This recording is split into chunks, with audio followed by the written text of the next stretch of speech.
You know what's actually keeping you broke? It's not the economy. It's not your boss. It's not where you grew up. It's the words coming out of your mouth every single day. And the terrifying part is that most people have absolutely no idea they're doing it. But their bank account knows exactly what's going on. Today I'm going to show you 15 phrases that signal a poverty mindset, phrases that are quietly capping your income, killing your ambition, and keeping you stuck. And I'm going to show you exactly what to say instead. Stay until the end, because number 15 is the one most people never even question, and it might be the most dangerous of all. Let's get into it. Number 1.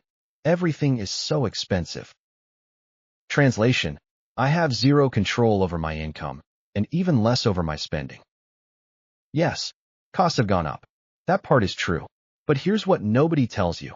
Prices aren't your real problem. The gap between what you earn and what the market demands is the problem. And unlike prices, you can actually close that gap. Think about this. 37% of American adults cannot cover a $400 emergency. Not because coffee costs more, because their earning power has been standing still while the world kept moving. So stop asking, why is everything so expensive? And start asking, where do I need to be so that nothing feels expensive? Then reverse engineer from there. And while we're at it, can we retire? A penny saved is a penny earned. A penny is just a penny. The real game isn't pinching pennies. It's building the kind of earning power where pennies stop deciding your life. Which brings us perfectly to number 2. There are no opportunities. Translation: I don't know how to spot them, and I'm not putting myself anywhere they could find me. Here's the reality. Opportunity doesn't knock. It whispers. It hides inside rooms you decided weren't worth entering. It shows up in conversations you skipped, events you didn't attend, risks you talked yourself out of. The people winning right now aren't operating with some secret advantage.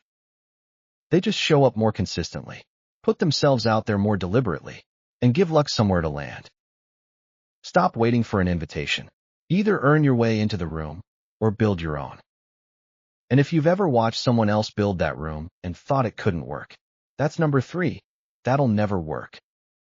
Translation: I don't think I could do it, and honestly, I'd rather you not try either.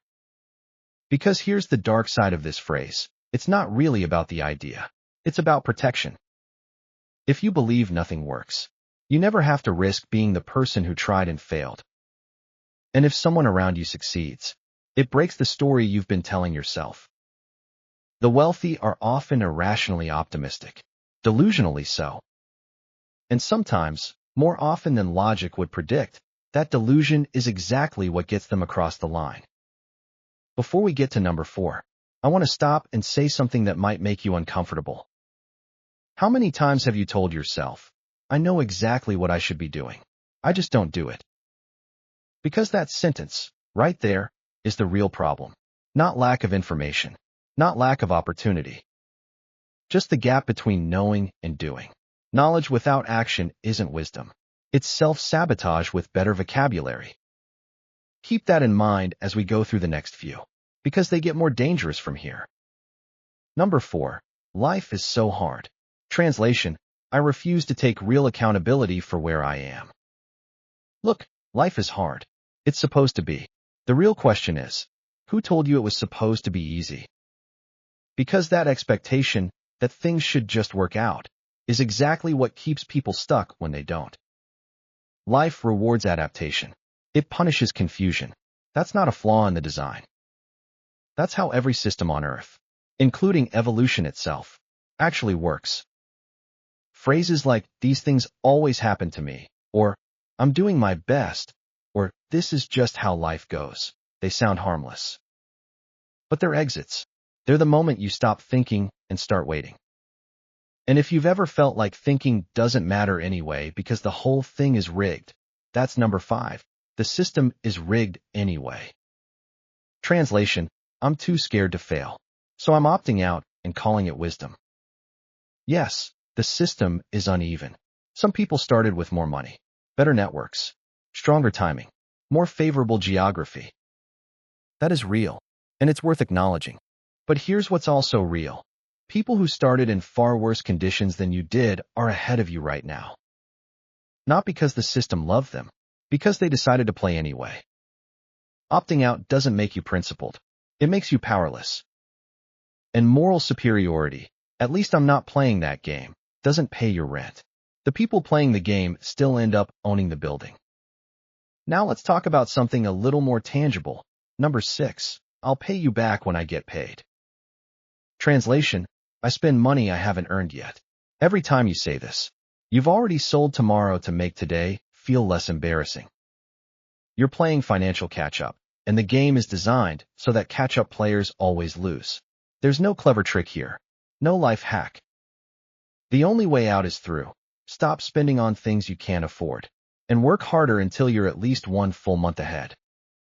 It's brutal. It's unsexy, but it's the only move that actually works. From there, let's talk about a phrase that sounds completely innocent. Number 7, we'll see. Translation, no, but I don't want to own it. It sounds flexible.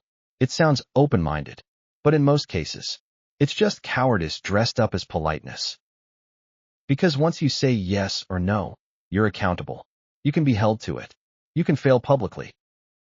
So people say we'll see instead and stay safely vague. Here's the thing though, we'll see is how dreams die. Quietly, without drama, without anyone to blame. It doesn't feel like giving up. That's exactly what makes it so dangerous. And we'll see almost always comes with its partner in crime. Number 8. I want to do that at some point. Translation, give me the emotional reward of wanting something without making me actually pursue it. One day, eventually, when things calm down, when the timing is right, when I'm ready. All of it means the same thing, not now. And not now, repeated consistently enough, doesn't just delay the thing. It becomes never, not because life got in the way, because you let not now pile up until the window closed. Now here's one that sounds like social awareness, but is actually something much darker. Number 9, they don't care about us. Translation, someone else should fix my life. Nobody owes you care. Not the government, not corporations, not society at large. They're all doing exactly what you do, prioritizing their own interests first. But here's the part that really stings. If you're spending your energy complaining about what others aren't doing for you, are you doing anything for the people around you? Your neighborhood, your community, your family. If you're not making anything better, you're part of the problem you're complaining about. That's not an accusation. That's just how systems work. Closely related to that is number 10. If it's meant to be, it'll be. Translation, I have no real agency over my own life, and I'm at peace with that. The rich use faith as fuel. The poor use fate as sedation. There's a difference between believing things will work out because you're going to make them work out, and believing things will work out so you don't have to do anything. The first one is faith. The second one is spiritual laziness. Success isn't discovered. It isn't destined. It's built, decision by decision, action by action, day after day, until the outcome arrives. That brings us to number 11. And this one is subtle. This is just temporary. Translation, this is my life now, but I can't face that yet. You hear this one most from people who are staying somewhere instead of living there. People who've been in the same job they hate for 3 years. Birthdays passing in the same apartment they moved into just for now. Here's the hard truth. If the conditions aren't changing, it is not temporary. You haven't paused your story. You've written the next chapter without realizing it. Calling it temporary is just the story that keeps you comfortable enough to stay. Number 12 is one that plays out in public every single day. Let me check my balance before I buy that. Translation, I live in a constant state of financial anxiety because I'm reacting to money instead of managing it. If every purchase is a real-time negotiation with your bank account, at the register, in the moment, in front of people, you're not in control of your finances. You're just managing the chaos between paychecks.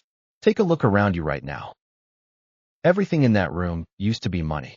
How much of it actually improved your life? How much of it do you even remember buying? And if you're hoping that'll sort itself out eventually, that's number 13. I'll deal with it when I get there. Translation: I'll let future me suffer, so present me can relax. Here's the thing nobody wants to hear. Later is always more expensive than now. Always. A $100 cavity you ignore becomes a $2,000 root canal. A skill you don't develop today compounds into irrelevance. A decision you keep postponing doesn't disappear, it just grows interest. And that interest is paid in pain. If you can handle something today, handle it today. Stop outsourcing your problems to a future version of yourself who's going to be just as busy, just as tired, and now has even more to deal with. From there we go to number 14. And this one reveals more about your character than your bank account. Must be nice. Translation: I believe you got lucky, and I'd rather resent you than learn from you. Easy for them. They had the right parents, the right timing, the right connections. Maybe. Sometimes that's even true. But if you're still anchoring your present circumstances to things that stopped being in anyone else's control years ago, that's not an observation. That's a defense mechanism. You finally start to grow when you realize your excuses aren't explanations. They're just the stories you tell so you don't have to take the next step. And that leads us to the last one, number 15, and I promised you this was the most dangerous one.